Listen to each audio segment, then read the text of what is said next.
बच्चों, let's read the question. Question is, let vector A is equal to I cap plus j cap plus k cap and vector B equal to j cap minus k cap if vector C is a vector such that vector A cross vector C is equal to vector B and vector A dot vector C is equal to 3, then vector A dot vector B cross vector C is equal to option A is 1, option B is -1, option C is -2 and option D is 0. तो यहाँ पर हमें क्या find out करना है, vector ए dot vector B cross vector C की value को find out करना है।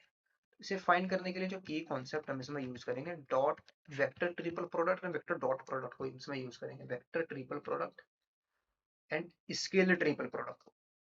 जो हमारे पास होता है वेक्टर ए cross vector B cross vector C, ये क्या होता है,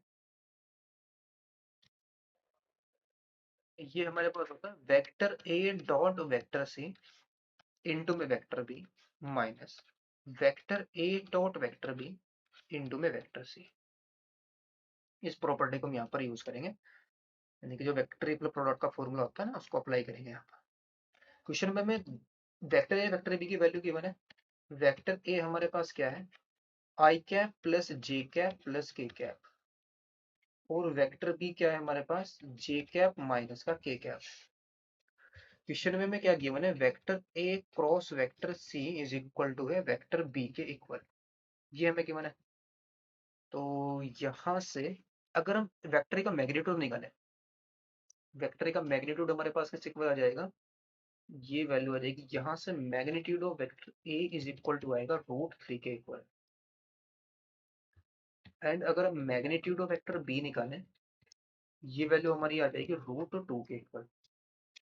now vector A cross vector C is equal to है वेक्टर बी के इक्वल। अगर हम इसका क्रॉस प्रोडक्ट निकालें वेक्टर ए के साथ, तो vector A cross vector C is equal to क्या आएगा, वेक्टर ए क्रॉस वेक्टर बी के इक्वल आ जाएगा। वेक्टर ए क्रॉस वेक्टर सी, तो ये हमारे पास क्या बनेगा, वेक्टर ए डॉट वेक्टर सी इंटू में vector A minus vector A dot vector A और इंटू में vector C is equal to vector A cross vector B. Now vector A dot vector C हमें कितना गिवन है, 3 के equal given है, तो ये आएगा 3 times of vector A minus vector A dot vector A क्या बन जाएगा, मैग्नीट्यूड ऑफ वेक्टर ए का होल स्क्वायर इंटू में वेक्टर सी और is equal to vector A cross vector B. This implies 3 times of vector A minus का आ जाएगा हमारे पास वेक्टर ए क्रॉस वेक्टर बी और is equal to magnitude of vector A का whole square कितना आएगा, 3 टाइम्स ऑफ वेक्टर सी। तो इसमें पहले हम क्या कर लेते हैं, वेक्टर ए क्रॉस वेक्टर बी को निकाल लेते हैं नाउ, और इसको हम लेट कर लेते हैं इक्वेशन नंबर 1। इसको ले लेते हैं इक्वेशन नंबर 1।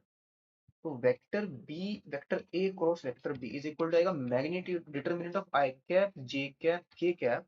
वेक्टर ए के आई जे कोफिशिएंट क्या है, 1 1 1, और वेक्टर बी में आई जे के कोफिशिएंट हमारे पास किसके इक्वल है, 0 1 -1, 0 1 -1। दैट इज ये आएगा आई कैप इंटू में -1 और माइनस का 1, तो माइनस का आ जाएगा 2, माइनस का जे कैप इंटू में आएगा 1 -0, तो माइनस का जे कैप, सॉरी -1 प्लस का 1, तो माइनस माइनस प्लस का 1 हो जाएगा, प्लस के कैप इंटू में आएगा 1 -0 दैट इज 1 आ जाएगा। ये क्या आ गया हमारा, वेक्टर ए क्रॉस वेक्टर बी आ गया। तो फ्रॉम इक्वेशन नंबर 1 से 3 टाइम्स ऑफ वेक्टर हमारे पास क्या आ जाएगा, 3 i cap plus j cap plus k cap, और माइनस का आ जाएगा हमारे पास 2 i cap plus j cap, और माइनस का 2 आई कैप है plus j cap plus k cap, और equal to 3 times of vector सी। तो माइनस माइनस ये प्लस हो जाएगा, 3 प्लस 1, तो कितना बनेगा 5 आई कैप, और जे कैप 3 जे कैप माइनस का जे कैप, तो प्लस का आ जाएगा 2 जे कैप, और प्लस का आ जाएगा 2 k cap equal to 3 times of vector सी। तो यहाँ से जो वेक्टर सी है ये फाइनली हमारे पास बनेगा 5 आई कैप अपॉन में 3 प्लस 2 जे कैप अपॉन में 3 प्लस 2 के कैप अपॉन में 3। नाउ हमें क्या चाहिए, वेक्टर ए dot vector B cross vector c चाहिए। ये क्या होता है, स्केलर ट्रिपल प्रोडक्ट, और ये जो प्रोडक्ट हमारा किसके इक्वल होता है, वेक्टर ए cross vector b dot vector c के इक्वल होगा।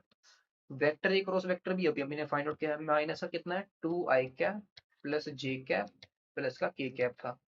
इसका डॉट प्रोडक्ट हम किसके साथ निकाल लें, 5 i अपॉन में 3 प्लस 2 j अपॉन में 3 प्लस 2 k अपॉन में 3, मल्टीप्लाई करेंगे तो 5 2 10, तो माइनस का 10/3 प्लस का 2/3 और प्लस का 2/3।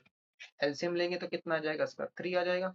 तो माइनस का 10 प्लस का 4, तो माइनस का 6/3, दैट इज माइनस का 2, इसकी वैल्यू आ जाएगी। तो ऑप्शन कौन सा करेक्ट होगा इसका, option number c. Hope you well, best of luck, thank you.